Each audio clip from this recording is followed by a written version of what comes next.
Hello friends, welcome to your own channel tax trend. मैं हूं CA Ghanshyam Maheshwari and मैं आज बात करने वाला हूं new tax regime and old tax regime की। जैसा कि आप सभी को पता है कि इनकम टैक्स एक्ट में बहुत सारे डिडक्शंस एंड एग्जम्पशंस हैं जिसको कि कंप्लाई करना टैक्स पेयर के लिए कई बार मुश्किल हो जाता है due to the reasons like lock in period, paper work etcetera and correspondingly department के लिए भी इसका वेरिफिकेशन कर पाना एक बड़ा चैलेंज है। To overcome this problem of compliance burden, paper work and its verification, इस बार के बजट में हमारी वित्त मंत्री साहिबा एक नया सेक्शन लाई 115 BAC, जिसके तहत उन्होंने नया tax slab with lower tax rates introduce किया। जैसा कि आप देख रहे हैं कि 115 BAC ये नया सेक्शन आया फाइनेंस एक्ट 2020 से और इसके तहत ये न्यू टैक्स स्लैब आया, but it is subject to certain condition देखिए आप ढेर सारी हैं। यदि आपने फॉलो नहीं करी तो आपका ये ऑप्शन इनवैलिड हो जाएगा और आपका जो टैक्स लगेगा वो न्यू टैक्स रिजीम में आप ऑप्ट भले ही कर लें बट टैक्स ओल्ड के हिसाब से कैलकुलेट होगा। तो ये सारी कंडीशन भी आपको सेटिस्फाई करनी होंगी, बट आपको इससे नहीं पढ़ना है। मैंने सिंपली आपके लिए स्लाइड्स बना रखी हैं।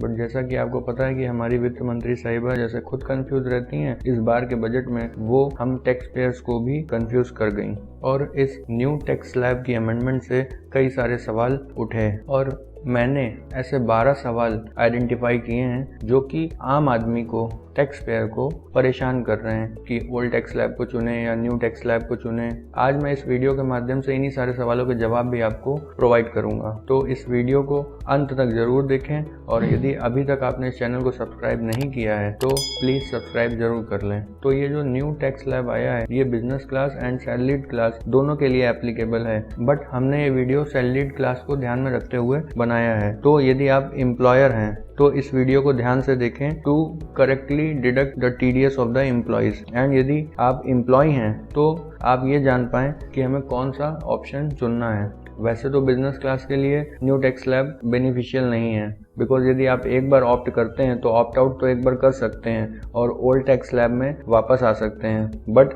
अगेन न्यू टैक्स स्लैब में आप नहीं जा सकते। बट फिर भी यदि आपकी जिज्ञासा है और आप जानना चाहते हैं कि what are the provisions for business class and you have some questions regarding that, तो हमें कमेंट सेक्शन में आप लिख सकते हैं। तो चलिए शुरू करते हैं।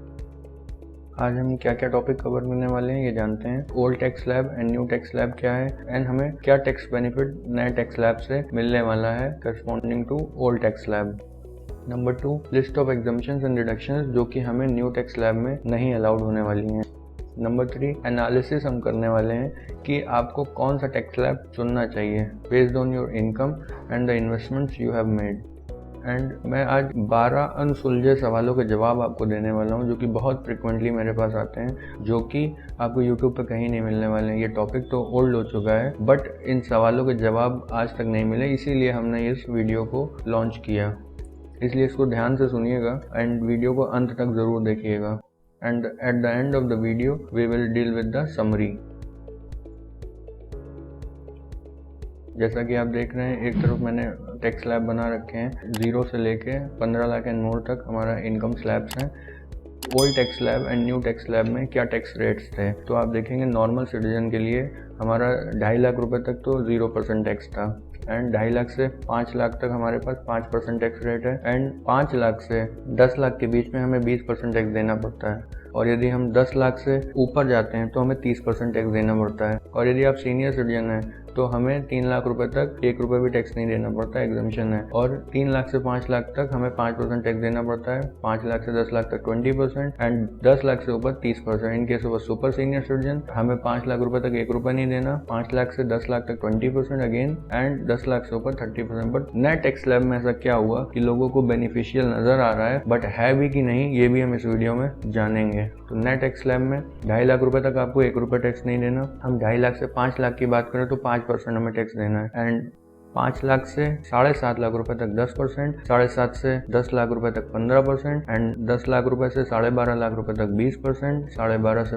15 लाख रुपए तक 25% एंड 15 लाख से 1 रुपए भी इनकम ज्यादा होगी तो फ्लैट 30% लगने वाला है। तो ये आप देखेंगे कि आपको लग रहा होगा कि कुछ मेरे को राहत मिली है और उस राहत को भी हमने कैलकुलेट किया है कि ओल्ड टैक्स स्लैब और न्यू टैक्स स्लैब क्या हमें क्या बेनिफिट मिल रहा है। तो आप देखेंगे यदि नॉर्मल सिटीजन है तो उस केस में मेरा जो टोटल बेनिफिट आ रहा है वो 75,000 रुपीज़ का मिल रहा है यदि मैं टैक्स स्लैब को कंपेयर करता हूँ, सिर्फ टैक्स स्लैब को।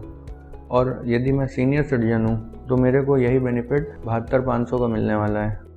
और यदि मैं सुपर सीनियर सिटीजन हूँ तो मेरे को ये बेनिफिट मिलने वाला है 62,500। बट क्या वाकई में ये बेनिफिट सरकार ने आपको दिया है कि हाथी के दांत खाने के कुछ और दिखाने के कुछ और ये जरूर याद रखिएगा कि न्यू टैक्स स्लैब में एज वाइज अलग अलग एग्जम्पशंस नहीं दे रखी हैं। ये सभी के लिए एप्लीकेबल है, चाहे आप नॉर्मल सिटीजन है, चाहे सीनियर सिटीजन है, चाहे सुपर सीनियर सिटीजन है। ध्यान रखने वाली बात क्या है कि हमें अभी तो देखने में अच्छा लग रहा है बट न्यू टैक्स स्लैब में आपको एग्जम्पशंस एंड डिडक्शंस नहीं दी गई हैं या आपकी बहुत सारी एग्जम्पशन डिडक्शंस कम कर दी गई हैं, खत्म कर दी गई हैं। तो फायदा क्या मिला आपको लोअर टैक्स रेट का बेनिफिट तो मिला बट विदाउट एग्जम्पशंस और डिडक्शंस। जबकि आप ओल्ड टैक्स स्लैब में आपका टैक्स थोड़ा सा हाई लगता था बट आपको एग्जम्पशन डिडक्शन मिल जाती थी। तो यदि आप इन्वेस्टमेंट करते थे तो उस पर्टिकुलर अमाउंट के इन्वेस्टमेंट तक आपकी इनकम मान ली जाती थी कि इस पे तो टैक्स देने ही नहीं है आपको, तो बाकी इनकम पे आपको टैक्स देना पड़ता था। तो वहाँ पे टैक्स स्लैब थोड़ा हाई था, यहाँ पे टैक्स स्लैब लोअर साइड पे है बट यहाँ पे आपको ₹1 की भी एग्जम्पशन और डिडक्शन नहीं मिलने वाली। बहुत सारी एग्जम्पशन डिडक्शन है जो गवर्नमेंट ने विदड्रॉ कर ली हैं। तो जानते हैं कि कौन सी वो एग्जम्पशन और डिडक्शंस हैं।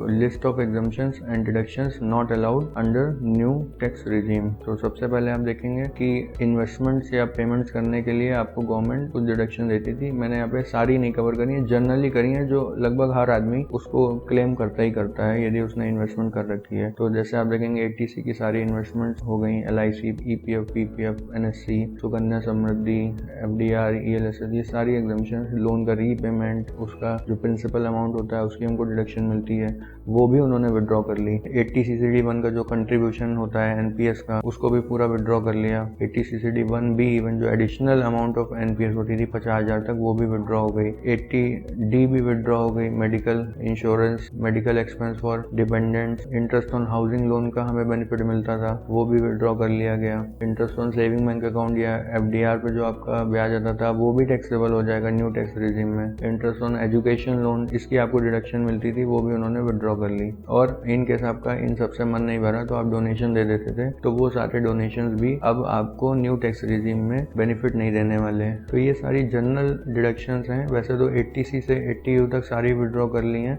एक्सेप्ट 80CCD2 एंड 80JJAA, बाकी सारी 80C से 80U तक विड्रॉ हो गई हैं। अदर डिडक्शन जैसे सेक्शन 16 की हमें स्टैंड डिडक्शन 50,000 रुपये मिलती थी, प्रोफेशनल टैक्स की हमें डिडक्शन मिलती थी, एंटरटेनमेंट अलाउंस मिलता था, ये सारी विड्रॉ कर ली है। एंड यदि हमें फैमिली पेंशन की इनकम आ रही है तो उसकी भी हमें डिडक्शन मिलती थी 1/3 तक, वो भी विड्रॉ हो गई है। और सेक्शन 10 में हमें कुछ एग्जम्पशंस मिलती थी, जैसे कि HRA की एग्जम्पशन मिलती थी, हमें लीव ट्रेवल कंसेशन की मिलती थी, कुछ अलाउंसेज होते थे जो लिमिट बेसिस पे या स्पेंड बेसिस पे हमें एग्जम्पशन दी जाती थी, तो वो सारे अलाउंसेज भी खत्म कर दिए गए। बट कुछ हैं अभी भी, ये लोगों का डाउट है और लोगों को पता नहीं है आज भी, तो इसको ज़रूर देखिएगा कि वो कौन से अलाउंसेज हैं जिसकी एग्जम्पशन हमें आज भी मिलने वाली है। कंस्टिट्यूएंसी अलाउंस हो गया, MP MLAs को मिलते थे, ये भी विड्रॉ कर लिए गए। इवन माइनर चाइल्ड यदि इनकम कोई हमारे हैंड्स में क्लब हो रही है तो 1500 रुपये तक की फॉर ईच माइनर चाइल्ड हमें एग्जम्पशन दी जाती थी, बट वो एग्जम्पशन भी हमारी विड्रॉ कर ली गई है। And the last one is कि हाउस प्रॉपर्टी का जो लॉस होता था वो हम अभी तक ओल्ड टैक्स रिजीम में सेट ऑफ कर पाते थे from any other income under any other head, but अब हमारा वो लॉस ही रह जाएगा, हम उसको अदर हेड की इनकम से सेट ऑफ नहीं कर पाएंगे।